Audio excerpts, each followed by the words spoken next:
ברוך אתה אדוני אלוהינו מלך העולם שהכל נהיה בדברו. The Torah spends, I don't know how many psukim, how many chapters in telling us how the Mishkan, which was the tabernacle, that was a portable temple that was built in the desert.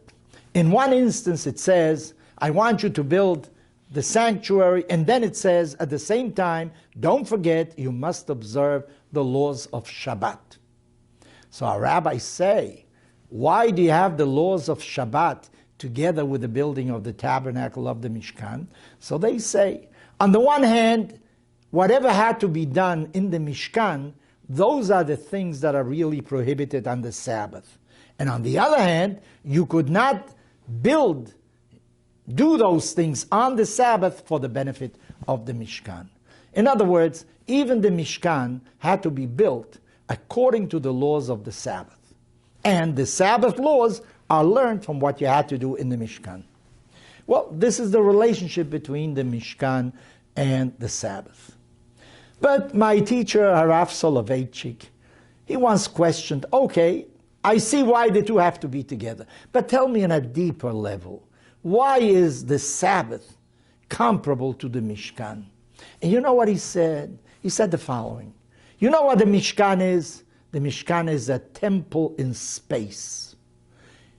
Here you have different places in the world, but there is a space that is more sacred than any other space.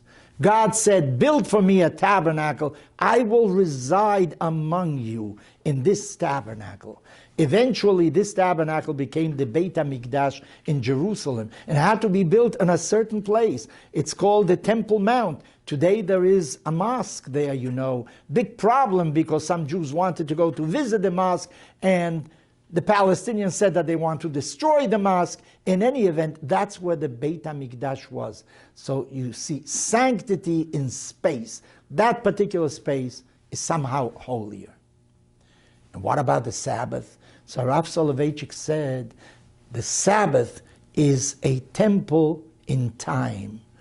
You know, you have different days of the week, you have months, you select a piece of time, a section of time, and that becomes holy. It's amazing, you know.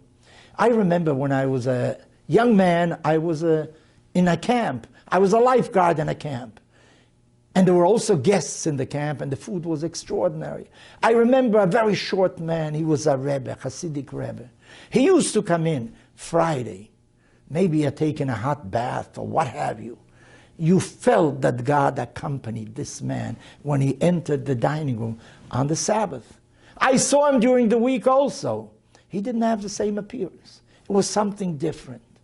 You know, sometimes I sit Friday afternoon in a balcony and I watch how the sun is setting and I feel that the Sabbath is enveloping me. I do the same thing during the week and I don't feel the same thing. Maybe it is because I'm programmed already for it, but Sabbath becomes an island. You have different days of the week and suddenly you select a piece of that and you say, that is different from everything else. I'm going to tell you some of my vices, one in particular. I used to smoke. I smoked for a number of years when I was a younger man, but I never smoked on the Sabbath. I couldn't wait to get a cigarette after the Sabbath was over, but during the Sabbath, I never smoked. I never had a need to smoke on the Sabbath because the Sabbath somehow became different. It was a temple, as I say, in time that was extrapolated from all the other days of the week. And the same thing goes for the Beit HaMikdash.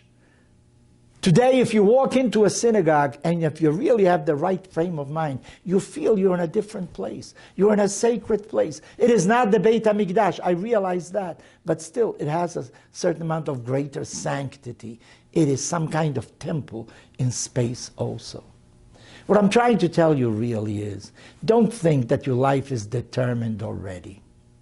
Everything depends on your mind.